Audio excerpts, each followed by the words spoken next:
Are NHL players too buddy-buddy these days during the games? And does the NHL need another trophy for defensemen? Hey, everyone. Welcome into Off the Post. Rob Wong, joined alongside by Steve Simmons and Bruce Garrioch.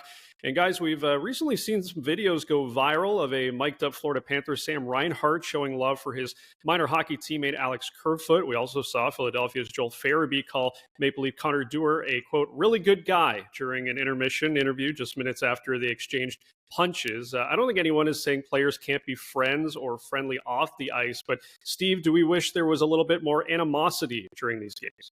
Well, I think if you go back to the sort of golden day of rivalries in the NHL, the golden day of fighting on the ice, and Bob Probert would go with Ty Domi, and they'd have a real good one. And then at the end of it, they'd pat each other on the back and go off to the penalty box. Amongst fighters, there's a certain respect and a code, if you want to call it that I'm willing to do it, you're willing to do it, let's do it.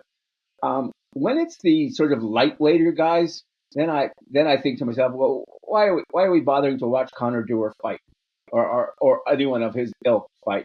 But I don't think it's a problem. I think as long as there's been fighting in hockey, there's been a certain respect for the process between the people doing the fighting. Look, I don't mind the respect shown for each other as long as the competition is going on. I mean, here in Ottawa, guys, they moved the entrance, they moved the players' entrance because they didn't want in the morning and at night the players walking by the visiting dressing room anymore. Now, they could have made the players just turn left from the loading dock when they came into the building instead of right. But instead, they've got the players coming through a new entrance, going directly to their dressing room, and then they have a valet park their cars. I don't know. Is that too extreme? Look at the end of an NFL game. As violent a sport as there is, and what happens at the end of a game? The guys who are buddies on one team and the guys who are buddies on the other team, they meet on the field seconds after they've been crashing against each other. And they have a hug and they say hello and how's the wife and move on from there. You look at the NBA, they go hard on the court. That's a physical game and it's a difficult game to play. And the minute the game ends, everybody's hugging everybody. And sometimes they're hugging each other before the game starts. What matters is from the time it starts to the time it ends, are they competing? And that's all you can really ask for. The rest is just theater.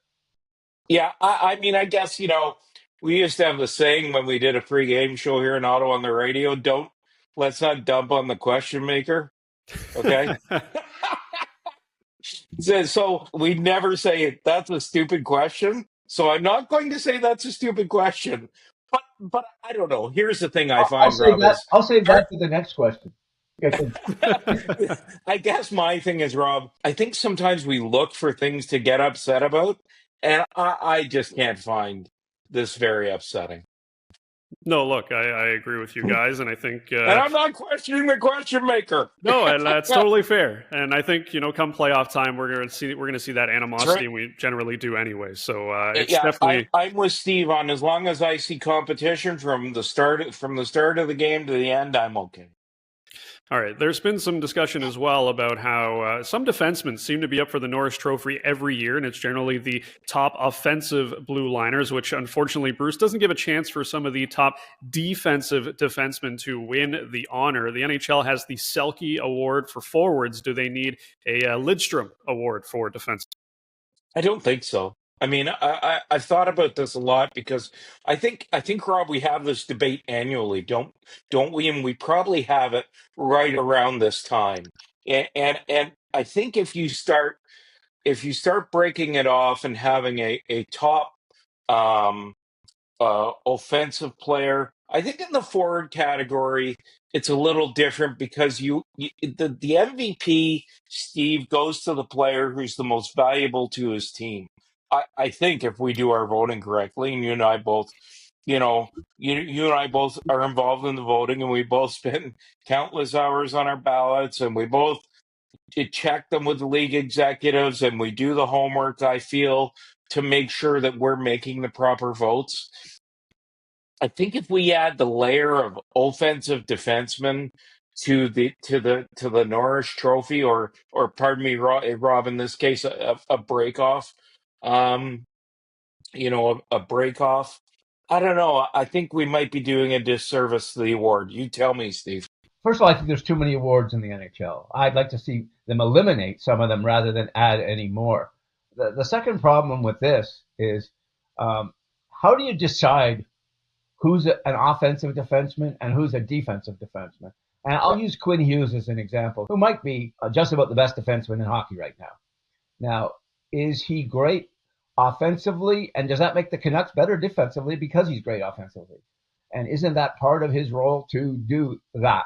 And if you can do that and be both great defensively and great offensively, then more power to you. If I have a problem, sometimes I have a problem with the voters, my brethren, because I don't think they look at things often enough beyond points. And, years back, Rod Langway won the Norris Trophy twice and was as stay-at-home as you're ever going to get. That's pretty unusual. But if you look in today's NHL, there are defensemen of high quality. Maybe Miro Heiskanen's the best one, who doesn't get a lot of points, who isn't up with Makar and Quinn Hughes and Hedman in scoring. But he might be as good a defenseman as there is in hockey right now. So he won't get as many votes as he should get. And I think sometimes the voter has to look beyond how many points does a guy get and how does a guy alter the game and how much do you change the game. What the best defensemen in the league do 25 to 26 or 7 minutes a game is they control those 26 or 27 minutes. And I think when you see the game, I think the way Bruce does, and I hope the way I do, we see it beyond Erik Karlsson getting 100 points. There's a lot more to the position than how many points you get. Absolutely. Well, despite the questions this week, I always appreciate you guys answering them to the best of your ability. Yeah, I'm not sure we'll be back next week, but we'll see. Yeah, stay tuned to see who may or may not be on this panel. But as always, we appreciate the time. For Bruce Garrioch and Steve Simmons, I'm Rob Wong. Thanks for watching, and we'll talk to you next time.